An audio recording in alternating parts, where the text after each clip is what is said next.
अर्थात जो दूध दे रहे हैं उनकी हत्या नहीं किया। यहाँ कहा जाता है कि गाय की बलि देनी चाहिए या नहीं देनी चाहिए। इसे आप पहले हिंदू मुस्लिम की नजर से छोड़ के हटिए। अब आते हैं 48, बहुत इंपॉर्टेंट भाई साहब, इंपॉर्टेंट क्या विवादित है।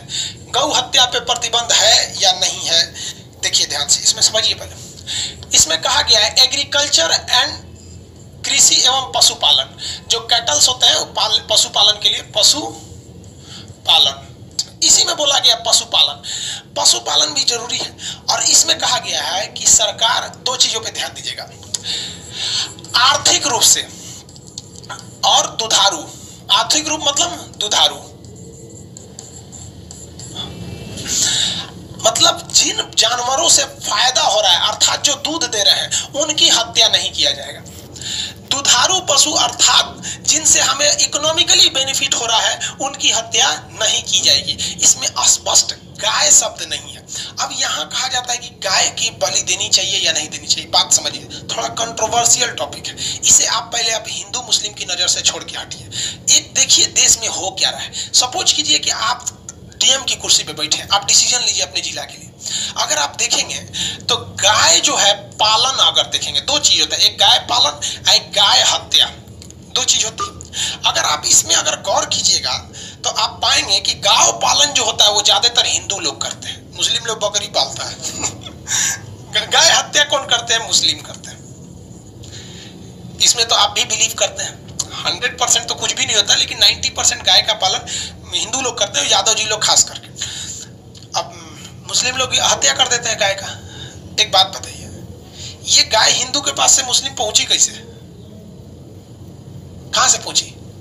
बात समझिए, गहराई से समझिए बाबू। गाय वही लोग पालते हैं ना जो या तो गरीब है या मीडियम फैमिली के। बड़े बड़े लोग को बिजनेस करने से फुर्सत नहीं, गाय पालेगा उसके पास टाइम ही नहीं है। अब वो बेचारा गाय के दूध पर डिपेंड है। एक गरीब किसान, एक गरीब ग्वाला, एक गरीब इंसान जब गाय पालता है तो उसके दूध से उसका परिवार चल जाता है उसको बेचकर। लेकिन जब वो गाय दूध देना बंद करती है तो उस बेचारे गरीब के पास अपने बूढ़े माँ बाप को दवाई का पैसा नहीं है, वो बिसुकल गाय को कहां से खिलाएगा? नहीं ना खिला पाएगा वहां पर, तो वो प्रॉब्लम आ जाता है। तो वो बेचारा कुछ पैसे की वजह से मजबूरी से अपनी धर्म को जानते हुए, ये जानते हुए कि हमारी गौ माता है, फिर भी बेचारा वो दलाल को बेच देता है। और ये जानते हुए कि इसको कसाई के पास ले जाएगा, क्योंकि उसको नहीं पता है कि कसाई के पास ले जाएगा। वो कुछ पैसे के बेचारे की वजह से वो बेच देता है और वो अपने दिल पे पत्थर रख के बेचता है, वरना कोई हिंदू नहीं जाएगा बेचने के लिए। और जो मुसलमान काट रहा है ना, वो भी बेचारा गरीब है। अगर जो बकरी काट रहा है, जो गाय काट रहा है, अगर उसे आप 15 से 20 हजार रुपए की सैलरी देके कहीं नौकरी पे बैठा दीजिएगा ना, गाय काटना छोड़ देगा, नहीं काटेगा। हमसे कोई कहेगा मुर्गा काटिए ना, हम काटेंगे। बकरी काटिए, काटेंगे। हमरा से कोई कहेगा गाय भैंस काटिए, काटेंगे। गाय लिए भैया, हमको अपना जॉब से मतलब है, हमको अपना काम से फुर्सत नहीं है, बकरी काटने जाएंगे वहां पे। तो बात अगर आप गहराई से देखिएगा ना, तो ये इसका भी रोजगार है। अगर ये काटेगा नहीं तो इसका परिवार बाल बच्चा मर जाएगा, खाए भी ना वहां पे। रोजगार के कंडीशन देखिए। अब इसमें क्या करिए, हिंदू बेचारा मजबूर। अब जो दलील दिया जाता है सुप्रीम कोर्ट में, वो ये कहा जाता है कि अगर मुस्लिम अपनी आय के लिए काट दिया तो गुनहगार है, लेकिन हिंदू जो बेचा है वो कहां गया? उसको नहीं पता था कि हम बेचेंगे। आप खुद बताइए, एक बूढ़ी गाय, एक बिसुकल गाय को आप बेच देते हैं 15-20 हजार रुपए में, आपको नहीं पता है कि इसको काटेगा रियल में। अगर आप इस काटने को गुनहगार मानते हैं, बात समझिए, तो आप ये क्यों नहीं कहते कि बेचना भी गुनाह है? हाँ, आप बात समझिए। आप एक अधिकारी के डिजाइन से सोचिए, एक जज के हिसाब से, भाई गलती था। अगर बात चलिए, अगर बाजार में आम बिकेगा ही नहीं तो खरीदार कहां से आएंगे? अगर ये कसाई क्या गाय पालता है? नहीं पालता है, यहाँ पे दलाल घूमते हैं, सब काट देते हैं। तो इसके लिए गवर्नमेंट को क्या करना चाहिए, हर जिले में एक गौशाला बना देना चाहिए, उसका खर्च सरकार को उठाना चाहिए। और भाई जिसकी गाय बूढ़ी हो गई वो जाके उसमें छोड़ दे। अब बताइए, यहाँ गौशाला को खाने को पैसे, आपको लगता है यहाँ लोग भूख से आदमी मर जाता है, तो गाय को खाना खिलाएगी हमारी सरकार?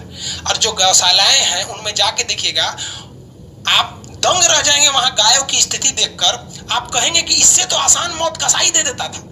सड़ एकदम पड़ी है, सब पीछे का पैर सड़ गया है, बाप बाप चिल्ला रही, 10 दिन में घसीट के मरेगी बेचारी वहां पर। तो क्या कीजिएगा, यहाँ मजबूरी पर फंस जाता है वहां पर। अब यहाँ समझिए, ये तो आप कंट्रोवर्शियल समझ रहे होंगे, इसका एक ही रास्ता है। अगर आप गौ हत्या को रोकना चाहते हैं तो आप एक गौपालन बनाइए जिसमें किसान अपनी बूढ़ी गाय को ले जाके छोड़ दे वहां पर। समझ में आया कि नहीं? दूसरा अगर आप सोचेंगे तो वो बेचारा वो भी गरीब है इसलिए बेच रहा है, ये इसको अपना रोजगार ही काट रहा है, वरना सब कसाई थोड़े ना काटते हैं। एक कसाई ऐसे मर्सिडीज में घूम रहा है, आपको क्या लग रहा है बकरी काट के मर्सिडीज में घूमेंगे? नहीं ना, हर वर्मा जी सोनारे थोड़े होते हैं, लोग कोई बिजनेस में भी कर लेते हैं। अब बात करते हैं, ये तो भाई एक सामाजिक समस्या आ गई। देखिए हिंदू धर्म की एक वो पवित्र है गाय वगैरह, इसलिए उनकी भी वो है। लेकिन सुप्रीम कोर्ट में मानने जाइएगा ना, तो सुप्रीम कोर्ट में जज होते हैं, वो कहते हैं मेघालय में तो भाई सबसे ज्यादा हिंदू रहते हैं, वहां तो वो लोग खा लेते हैं। तो मेघालय की ये समस्या है। देखिए नॉर्थ ईस्ट जो है ना इंडिया का, ये नॉर्थ ईस्ट, मेघालय के लोग रहेंगे भाई, बुरा नहीं मानिएगा, हम आपको गवर्नमेंट का आंकड़ा बता रहे हैं, हम अपना आंकड़ा नहीं बताते हैं आपको। तो ये जो नॉर्थ ईस्ट वाला एरिया देखेंगे ना, आसाम साइड वाला, ये वाला एरिया, बंगाल आसाम साइड में, तो यहाँ के लोगों को खाने का जो कल्चर है वो इंडिया से अलग है। अब यहाँ पे आप इधर देखें, नागालैंड में लोग कंकाल पहन के घूमते हैं, क्या हम लोग घूमते हैं? नहीं। तो इन लोग का जो कल्चर है वो अलग ही कल्चर है। तो यहाँ पे गाय भैंस, ये सांप बिच्छू खा लेते हैं लोग, नागालैंड वाले लोग, हम लोग नहीं खा पाते हैं लोग। तो इन लोग का वो अलग चीज है, आप उसको इधर से नहीं मिलाएंगे, वो कल्चर का बात आ जाता है। अब बात करिए, सुप्रीम कोर्ट ने कहा गया, संविधान कहता है कि आर्थिक रूप से अर्थात दुधारू जानवरों की हत्या नहीं करेंगे। तो सुप्रीम कोर्ट में पिटीशन डाल दिया गया, मुकदमा, कि जो गाय बिसूक गई है हम उसकी तो हत्या कर सकते हैं। तो सुप्रीम कोर्ट ने कहा हाँ, जब दूध नहीं दे रही है तो हत्या कर सकते हैं। समझ में आ गया कि नहीं? लेकिन सुप्रीम कोर्ट को पावर है अपने फैसले को बदल देने का। एक आदमी और सुप्रीम कोर्ट में मुकदमा कर दिया, और पढ़ा लिखा था, वो कहा था कि ये सुप्रीम कोर्ट, खाली दुधारू थोड़े लिख लो संविधान में। संविधान में लिखा है कि आर्थिक रूप से जिससे लाभ हो रहा है आप उसकी हत्या नहीं कर सकते हैं। साइंस में गाय के जो मूत्र होते हैं उससे कई सारी दवाइयां बनती हैं। गाय का गोबर से आजो गांव में लिट्टी चोखा लगता है, वो बनता है वहां पे। तो भाई गोबर भी तो काम का चीज है, गाय की पेशाब भी तो काम की चीज है, दवाइयां बनती हैं, तो वो भी तो आर्थिक रूप से आ जाएगी। तो सुप्रीम कोर्ट ने कहा हाँ, तब इस आधार पर भी हत्या नहीं कर सकते। समझ में आ रहा है कि नहीं आ रहा है? तो जब आप मेंस लिखिएगा ना, इसे मेंस यू में, तो सारी बतिया लिखिएगा और ये बात दर्शाइएगा कि समस्या क्या है। आप ऐसे नियम बना देने से नहीं हो जाता है, समस्या समझिए। आप दिल पे हाथ रख के खुद से पूछिए, क्या कोई हिंदू अगर उसको ऐसी सुविधा मिले कि अपनी गौ माता को ले जाके किसी गौशाला में छोड़ दे, तो कभी वो कसाई के हाथ बेचेगा? नहीं बेचेगा। यहाँ बेचारा वो मारा जाता है, उसको अपनी बहुत एक श्रद्धा होती है, सबसे बड़ी धर्म क्या है? एक आस्था का चीज है। वो मजबूरी में आके बेच देता है। गरीबी क्या नहीं करा देता, अपने बाप का मर्डर करा देता है इस सब चीज में। ये सब बहुत खराब चीज हो जाता है। तो आप समझ में आ रहा है आपको? किसी को कोई दिक्कत नहीं है। तो गौ हत्या पे अस्पष्ट गौ हत्या की चर्चा है क्या? नहीं है। अब इसमें बकरी भी तो इसी में आ जाती है भाई, वो भी तो दुधारू है। तब जाइएगा तो सुप्रीम कोर्ट इसमें हस्तक्षेप नहीं करता। लेकिन आपको पहले बताया गया है कि सुप्रीम कोर्ट जब लागू नहीं कर सकता है तो मना भी नहीं कर सकता है। इसी में आएगा ना 48, अगर राज्य यानी कोई स्टेट गवर्नमेंट, कोई राज्य सरकार या कोई केंद्र सरकार गौ हत्या पे प्रतिबंध लगा देगी तो सुप्रीम कोर्ट कहेगा ठीक है लग जाएगा। लेकिन हम आपको बताते हैं, सुनिए ध्यान से, गवर्नमेंट आपसे दो बातें करती है। जो गाय को काटने के लिए जो आता है ना, जो स्लॉटर हाउस बनते हैं सब, उसका जो आरी वगैरह आता है गाय के काटने के लिए, गाय को काटने वाली मशीनें अलग ही होती हैं सब, वो सब काटने वाली। आप कभी यूट्यूब पे देखे होंगे, स्लॉटर हाउस लिखिएगा यूट्यूब पे तो आ जाएगा। उस पे भारत में 20% टैक्स था।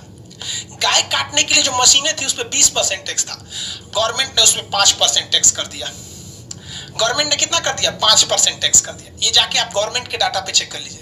और वो जो भोंपू बने हैं गवर्नमेंट के, वो कहते हैं गौ हत्या को बंद करो, बंद करो भैया, बंद करो। देख लो, समझ आ गया कि नहीं आ गया? तो इसलिए सोच समझ के कोई चीज डिसीजन लेना चाहिए। आगे बढ़े। ये तो भैया हो गया 48। इसमें दो चीजें, कृषि और पशुपालन। पशुपालन को बढ़ावा दीजिएगा। आज भी पशुपालन को कीजिएगा तो आपको बहुत सस्ता मात्रा में लोन वगैरह मिल जाते हैं। सर समझ में आ गया कि नहीं आ गया? किसी को कोई दिक्कत नहीं है?